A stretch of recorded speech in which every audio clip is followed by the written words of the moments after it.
Marketing Recap, Episode 2. In this episode, we're talking about Facebook taking on YouTube, how your car is influencing your purchasing decisions, and what all this means for your business. Welcome to Marketing Recap, where each week we let you in on the latest news from the world of digital marketing and talk about what it means for your business or organization. I'm BJ Smith of The Busy Marketer. And with me tonight are my co-hosts. She is the Director of Marketing and Social Media at RankLab and the Editorial Director for SocialMediaClub.org, Cynthia Johnson. Hey, Cynthia. Hi. Thanks so much for the intro, BJ. Yeah, absolutely. Short and sweet this time. And also with me is the Director of Content Marketing at Pool Supply World and the Facebook ads expert at Arch Digital Agency, Mr. Blake Jameson. Good to see you, buddy. Oh, how's it going? Going good, going good. All right, I see everybody is starting to talk. So tonight is our first live show, and I want to give a shout out to those of you who are watching us on Google+, on the Hangout, and our friends on the Twitter chat using the hashtag MRcap. Let us know that you hear us. And before we get into our marketing news, oh yeah, Twitter's going. I have a little. Timothy says hi. Hey, Timothy. One of our first and best fans, I'm sure. I have a little marketing recap news of my own. I received an email from Apple this afternoon, and the Marketing Recap podcast is now available on iTunes. There it is, right there. All right. Pull out your iPhones, your iPads. Right now, I made a quick link that you can use. You can go to marketingrecap.com/iTunes, and it'll take you to the podcast app or iTunes if you're on a computer. Please subscribe and leave us a rating and review. You guys are marketers who are listening to us, watching us right now. So let me put it in your terms.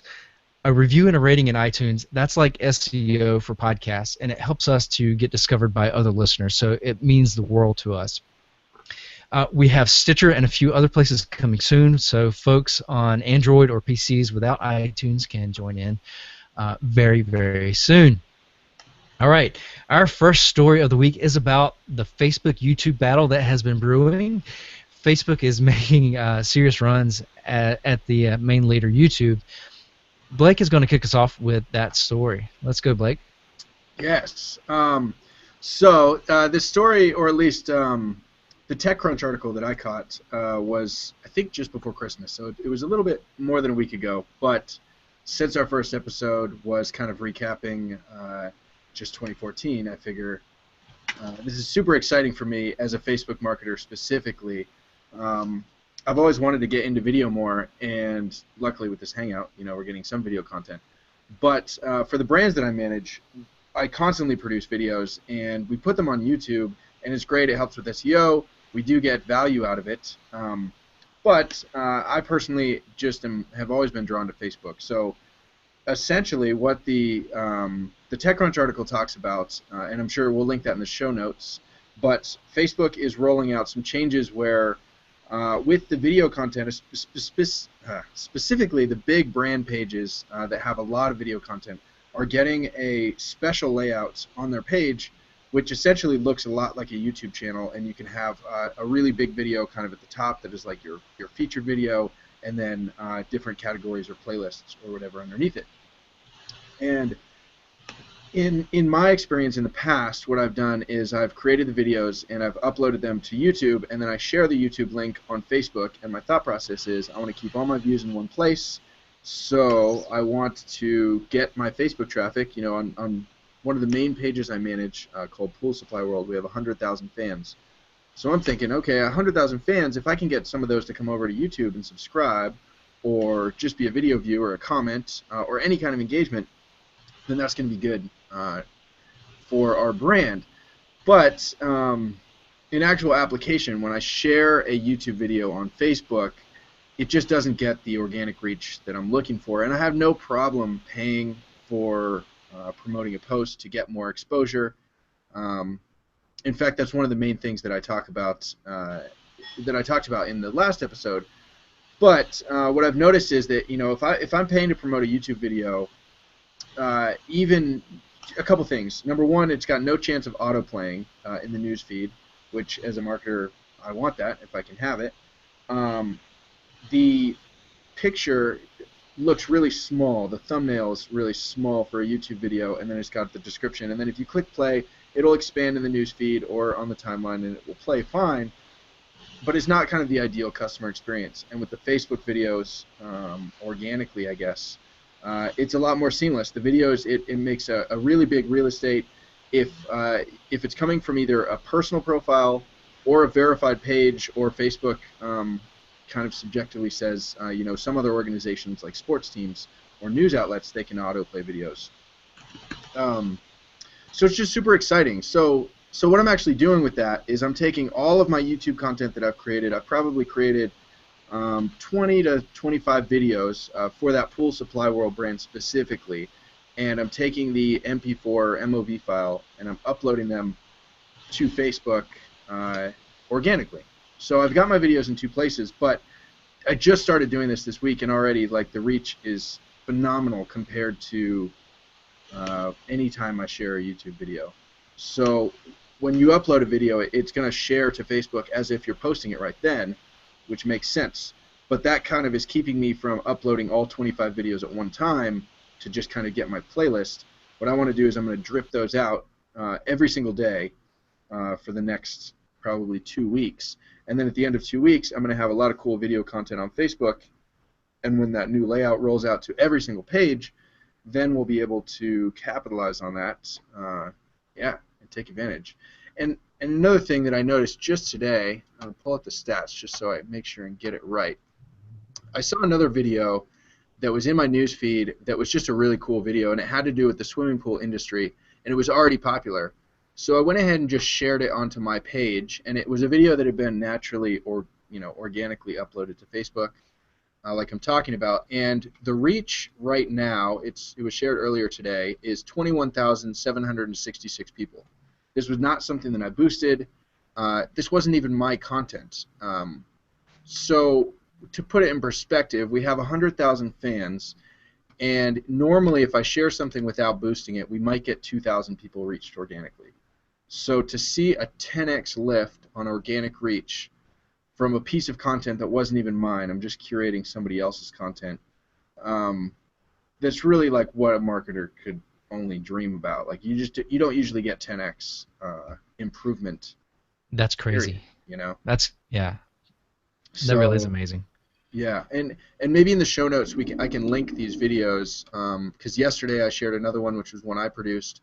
Didn't get as much reach because it just wasn't that kind of type of shareable content, but it was more informational, and it still got more reach than any other non-promoted post of ours lately. Yeah, I mean, that kind of sums it up. I don't know. I mean, like I told you kind of before the show, beyond that one brand, I'm going to take these videos and be putting them on my personal fan page to get some more exposure, and really just try and get into more video production, because I think video is huge in the future of social media. You know, we've already seen so much happening since this summer. I think when a lot of the Facebook changes were coming about,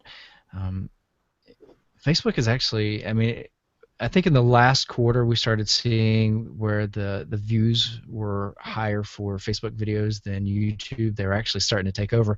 A lot of the statistics that are coming out right now, they're still showing how YouTube has in 2014 so much higher viewership rate. But what it doesn't take into account is that a lot of these changes with the auto plays and things like that really didn't take place until I think it was late summer, July, August, September timeframe. Mm-hmm. So Blake, all right, if somebody's out there who's a small business and they're starting to produce video content, you know, what steps would you take? Are you telling them, should they start off going with YouTube and moving to Facebook? What advice would you give? Sure. So kind of to preempt that, I recently saw a really cool article by Gary Vaynerchuk, which again we can put in the show notes, and he talks about how people are doing video wrong. And in the article, I don't want to misquote it, but essentially what he says is brands before, in 2013, 2014, have already started saying, okay, we're going to start allocating more of our digital marketing budget to videos. We're going to put in more dollars into videos. But for a lot of the marketers out there, what that translates to is they're just dumping more money into pre-roll ads on YouTube. And Gary is extremely against this. I am moderately against this. I think that it has its place. But the reality is those little pre-roll videos are freaking annoying. If I'm going to YouTube and I want to watch something, I'm hovering my mouse over the little skip ad area, unless it's like insanely funny or really catchy. Like, it's really rare that I'll watch a whole pre-roll. And I think a lot of people are like that. Now, on the advertiser side, you don't actually pay for that view unless they watch 15 seconds. So it doesn't really matter, if I'm giving an ad and you're seeing it, BJ, and then you click skip, after the 5 seconds or whatever that time is, I don't get charged for it from a financial standpoint. But if you're seeing my brand and it's Blake Jamieson and I'm getting in the way of something that you want to do, I'm gonna kind of put a bad taste in your mouth. It's gonna be not necessarily the best brand equity for me. So what Gary talks about in the article, and what I 100% agree with, is that instead of looking at it like, okay, we need to put more budget into advertising and distribution of our videos, I think that brands, small and large, need to put in more effort and resources into the production itself of quality content. And when I say like production, putting money into production, I don't necessarily mean you don't have to go out and buy like the nicest camera. You don't have to have professional lighting. You could shoot the stuff on a cell phone, but the idea is putting the resources, as in like the time to create content that people actually want to listen to. It helps, betters the world. I think it's like every 10 seconds, 100 hours of footage is uploaded to YouTube or something. It's insane how much footage is always getting dumped on. So I think that it's really important, whether you have a library of videos or not, or you're just creating your first video, that you just try and focus on making your video as helpful as possible to your target audience. And that can mean a lot of different things to a lot of brands. And then once you have that video, I don't think that there's any harm in putting it on YouTube and Facebook. They're two different channels. They have two different audiences, and they have two different benefits. On the YouTube side of things, videos show up really well in search engine results for SEO stuff, which can be super helpful, whether it's for e-commerce or digital products or just building your audience. On the Facebook side, it's really a good it's combating the diminishing organic reach. And then if you put a little bit of budget on Facebook, the reach is amazing. And I think what Facebook is trying to do, and this is just me totally speculating, but because they're trying to challenge YouTube and Google, and that's the obvious part. I think because of that, they are just giving videos more attention, more reach, and more promotion. So if you're putting marketing dollars into a Facebook post that is either a link post or an image post, and then you put the same amount of dollars into a video post, from what I've seen so far, the video post is going to far and wide just knock the other two out of the park in terms of organic reach. And then circling back to, if you have that great content that people want, then you're building your audience, and it's legitimate, and you're not doing it off of, pre-rolls on cat videos. You're doing it on stuff, and they're liking it, and then they're sharing it with their friends. So I don't know. That's yeah. Oh look, hey Blake, I've got a question from the audience. Timothy Lanning wants to know: is there a timeline? I know you mentioned that this is starting to roll out. Is there a timeline on these new Facebook video tools? They sound perfect for a client of his. Sure. So I've got the Facebook announcement pulled up right now, and I could put that in the show notes as well. Let me see here. So they basically just say they're going to roll it out in early 2015 to everyone. So it's really frustrating personally as a Facebook marketer, because I feel like I have so much opportunity on Facebook, and I'm the last to get every single change. I hear that very often. Right. But what I think is important, Timothy, is that you don't have to have the new Facebook layouts features to benefit from video on Facebook. So you can and I think it's important that you start building that content library or producing content and putting it out as quickly as possible, because people eventually, are going to listen to the show and then they're going to catch on, or they're going to read it somewhere. Everyone's catching on. The video's a trend. So I think the sooner you can get started, regardless of if you have those changes, do it. Yeah, and I think you brought up a pretty good point about the type of production quality that we're seeing. There are some really good tools out there, and I'm going to give you guys a little bit of advice. Let me see. I don't actually have it close to me, but this is what I shoot a lot of my video on. I actually have a HD camera, but this makes it a lot easier. I have a stand that goes with the tripod. Bring in some studio lights that give it a decent glow, and a good mic. As a matter of fact, one of my Christmas presents.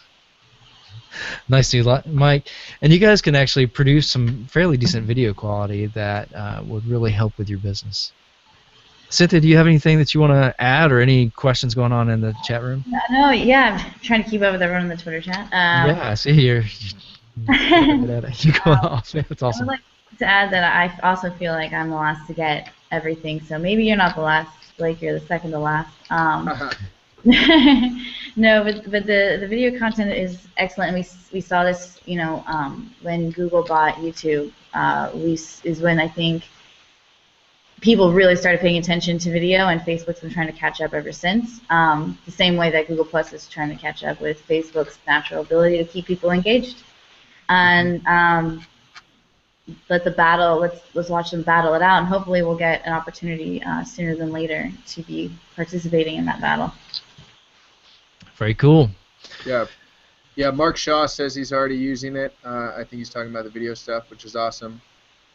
Gina Vera says that most people don't take the time. The problem is that most people are eager to push content without taking the time. I think that that's 100% true. But on the flip side, I think, and I tweeted back to her, that I think that that's actually that's a great thing, is that if everyone was doing video right, then it would be really hard to stand out. But the fact that most people aren't, that's great news for the people that are just willing to put in the time. Says the man with the green screen in his background. No, I absolutely agree on that so much. And I would also like to point out that you see a lot of people who throw out video content and they write whatever they wish it was about, and not necessarily what it is about. And I don't know how Facebook will treat this, but I know that YouTube is just deleting accounts and the associated business page with it. So I'm to see. That's intense. Yeah, so it's like you're talking about clickbaiting for videos. Oh yeah, so yeah, it's an automated system that will basically, it flags you, then it runs a scan on your page, and if it flags you again, it removes the page, and it removes the Google Plus account associated with that page. Wow, that could be pretty detrimental. So yeah, so don't do that. Be honest about what you're putting out there, please. All right. Well, our next story, CES, the Consumer Electronics Show, is going on right now, but there were some companies that actually let the cat out of the bag for what they were planning to present prior to the show. And Cynthia has one of those stories that could affect some of your marketing decisions in the near future.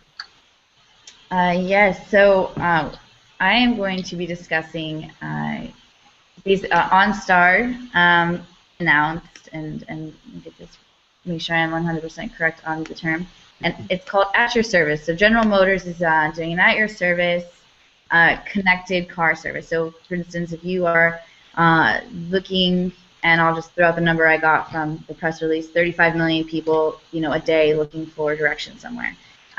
You put in your directions, it'll immediately send you ads. but good ads, deals. They know you're going there, you know you're going there, and so you're getting these discounts, which is, when I first saw it, aside from the being connected to the vehicle thought, it's, for instance, Foursquare, I always check in places, or when I was leaving, so that people would know that I'm there, and I would get this deal. I'm like, well, that doesn't help me because I'm leaving now. So that's an interesting concept. The second thing that's interesting about it is that they said that they will also be selling audiobooks in the near future on the same system, and that opens the door for lots of different things. Maybe it's the new revolutionary way to sell music, to sell books. Obviously, you have location-based ads that are running. You also have podcasts.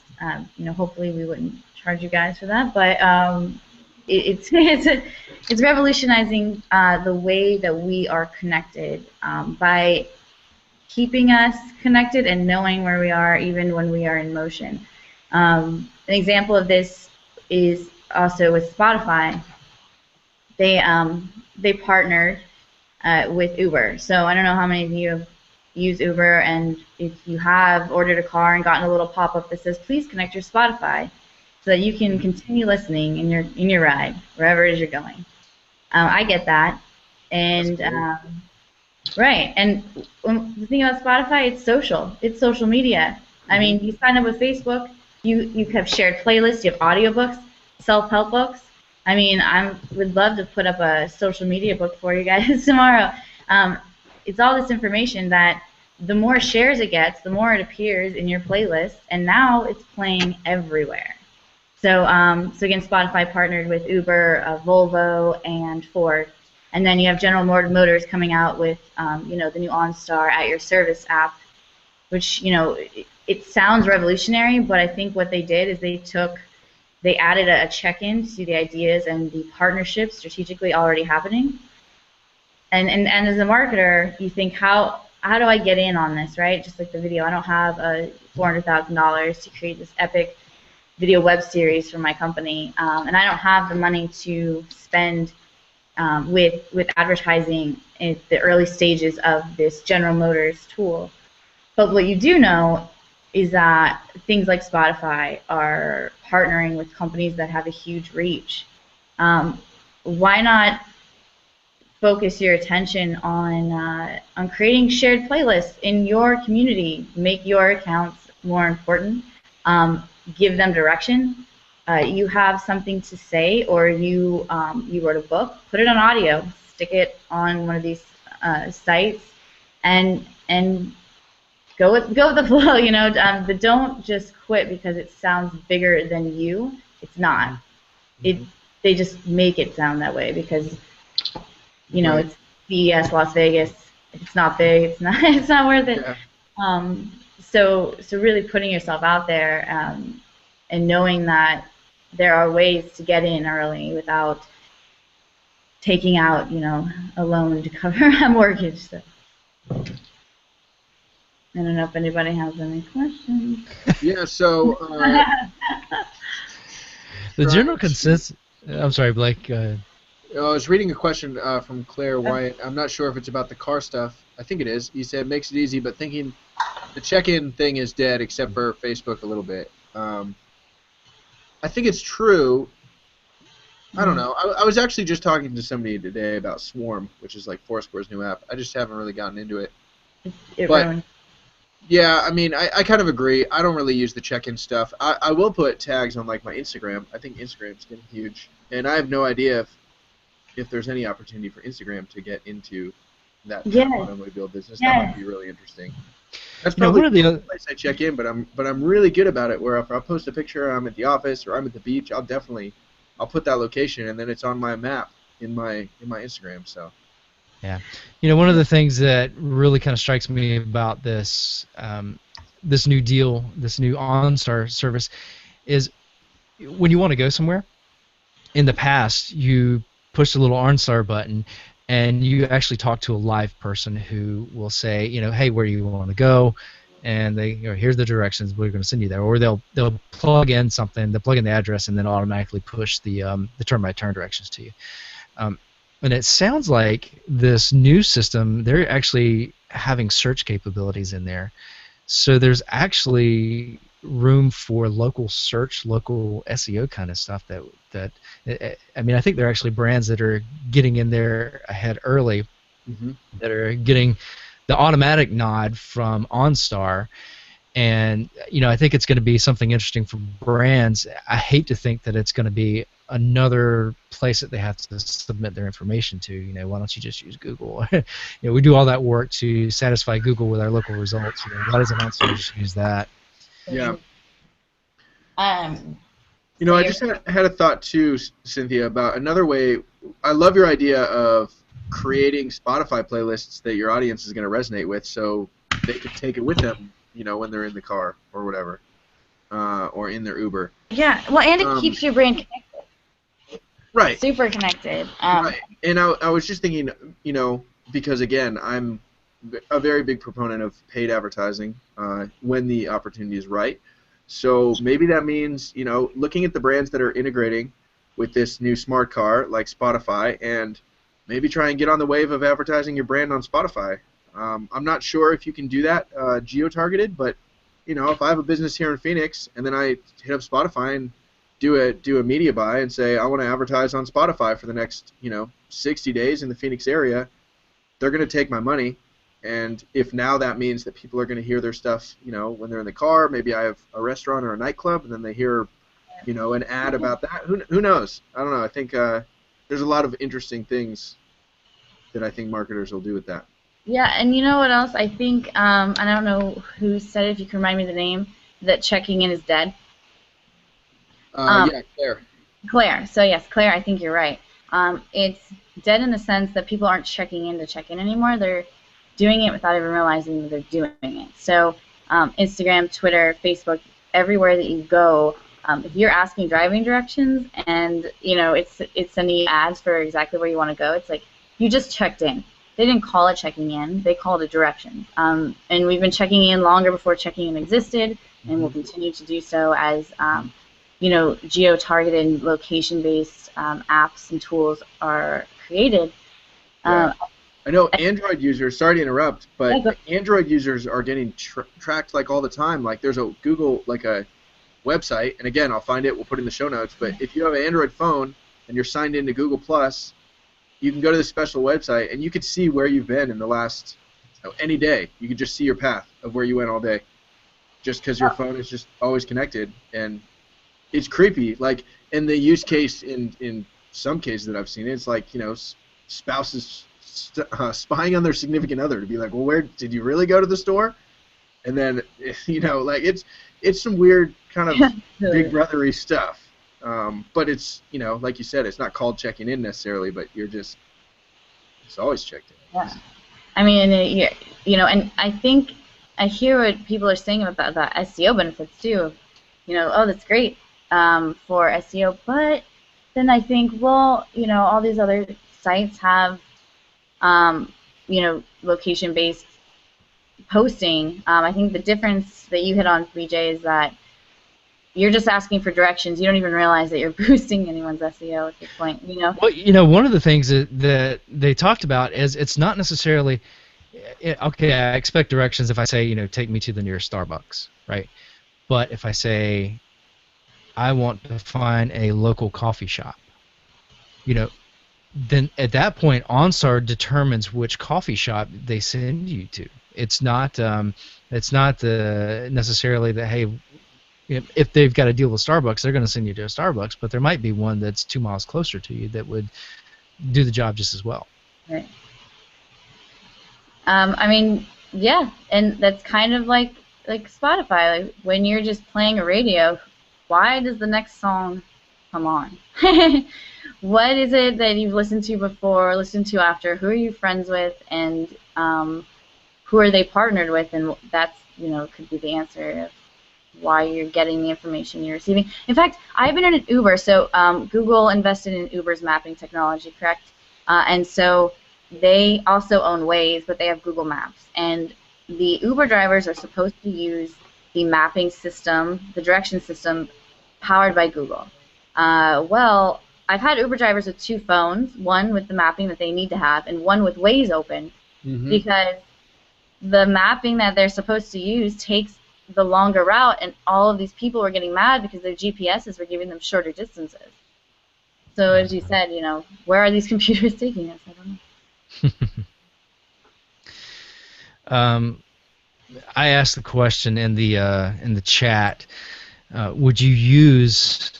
Actually, I put use, but it was supposed to be. Would you use OnStar for in-car audiobooks, nav, and music versus your smartphone?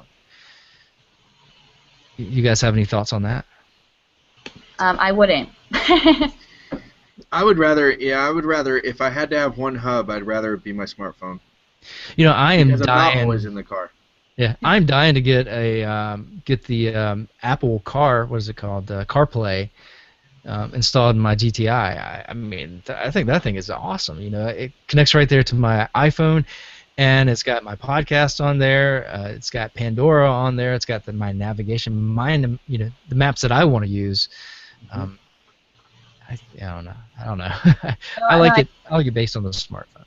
I agree, and I have a lease, this like Jetta lease, and they give you the Sirius XM for 3 months, and then they'd call you for like 20 years after.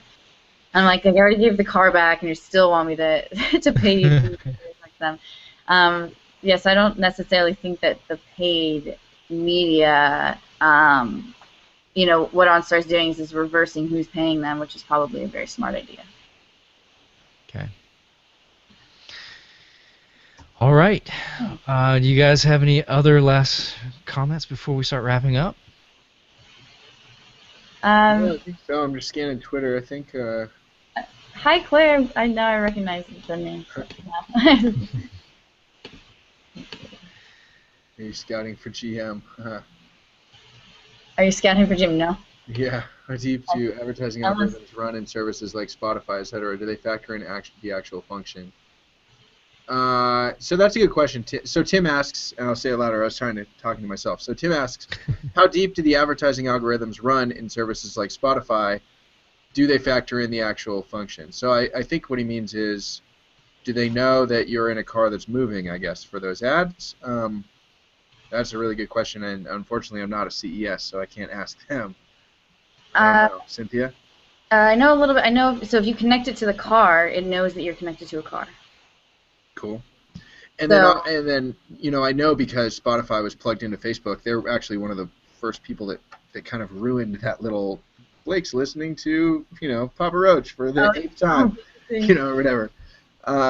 But they kind of ruined it after Zynga with the Farmville stuff. But anyways, they have all that Open Graph data, so they do know anything that's public, Spotify is going to know on Facebook.